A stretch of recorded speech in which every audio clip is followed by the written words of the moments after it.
Shalom, salam damai saudara-saudari. Kita sekalian bertemu lagi dalam renungan santapan firman Tuhan. Pada hari ini, Sabtu 19 Mac 2022, dalam Minggu Prapaskah kedua. Dan pada hari ini, gereja merayakan dan memperingati Santo Joseph, suami Bonda Maria. Bacaan Injil yang kita renungkan daripada Injil Matius bab 1 ayat 16, ayat 18 sampai 21 dan ayat 24e. Marilah bersama mendengarkan. Menurut silsilah Yesus Kristus, Yakub memperanakan Yesus, suami Maria, yang melahirkan Yesus yang disebut Kristus. Sebelum Kristus lahir, Maria, ibunya, bertunangan dengan Yusuf. Ternyata ia mengandung dari Roh Kudus sebelum mereka hidup sebagai suami istri. Karena Yusuf, suaminya, seorang yang tulus hati dan tidak mau mencemarkan nama istrinya di muka umum, ia bermaksud menceraikannya dengan diam-diam. Tetapi ketika ia mempertimbangkan maksud itu, malaikat Tuhan nampak kepadanya dalam mimpi dan berkata, "Yusuf, anak Daud, janganlah engkau takut mengambil Maria sebagai istrimu, sebab anak yang di dalam kandungannya adalah dari Roh Kudus.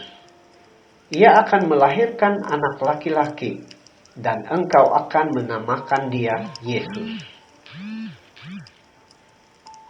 Karena dialah yang akan menyelamatkan umatnya dari dosa mereka." Sesudah bangun dari tidurnya, Yusuf berbuat seperti yang diperintahkan malaikat Tuhan kepadanya. Demikianlah Injil Tuhan. Terpujilah Kristus.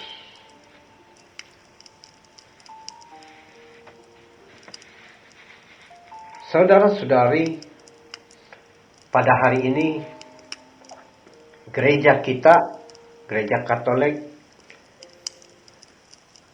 merayakan peringatan akan Santo Joseph, suami Bonda Maria.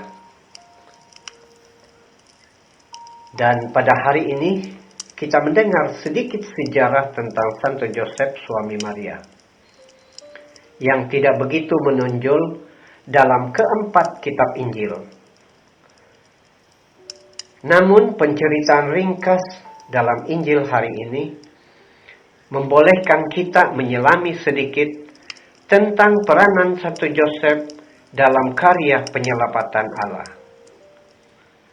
Dia ditunjukkan bukan karena pemikiran maupun pewartaan sabda.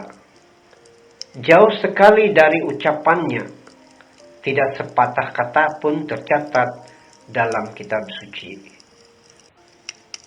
Saudara-saudari, Santo Joseph sangat berjasa sebagai pelaksana yang tekun, setia, dan tidak banyak bercakap.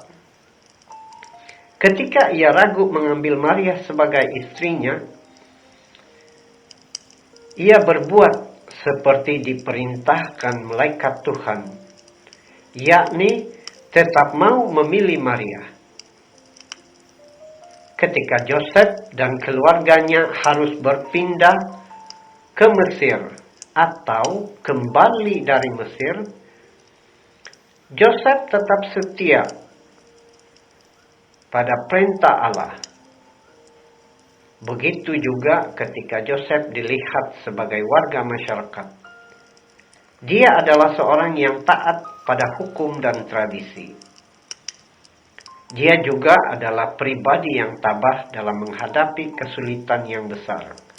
Seperti ketika Maria mau melahirkan dan tidak mendapatkan tempat yang selayaknya.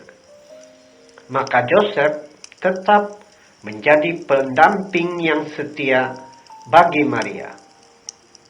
Begitu juga ketika anak-anak Yesus terancam kematian akibat kerakusan kuasa Herodes, maka Yoseflah menjadi pelindung bagi Yesus dan keluarganya. Maka sudah selayaknya lah dia diangkat sebagai pelindung gereja serta teladan pada para bapak-bapak dalam keluarga Kristiani. Saudara-saudari, tindakan Yosef adalah tindakan yang sangat berkenan kepada Allah. Ia lebih mendengarkan apa yang dikehendaki Allah daripada semua yang ada di dalam pikiran dan keinginannya. Dia mengajar kita erti ketulusan mencintai.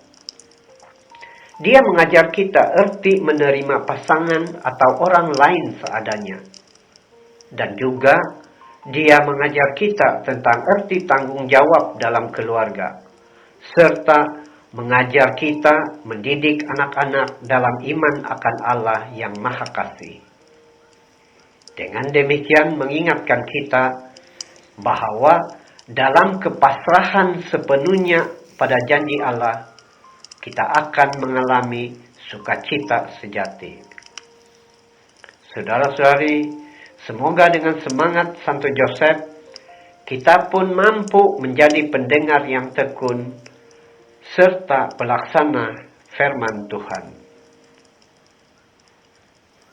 Tuhan Yesus memberkati kita sekalian. Amin.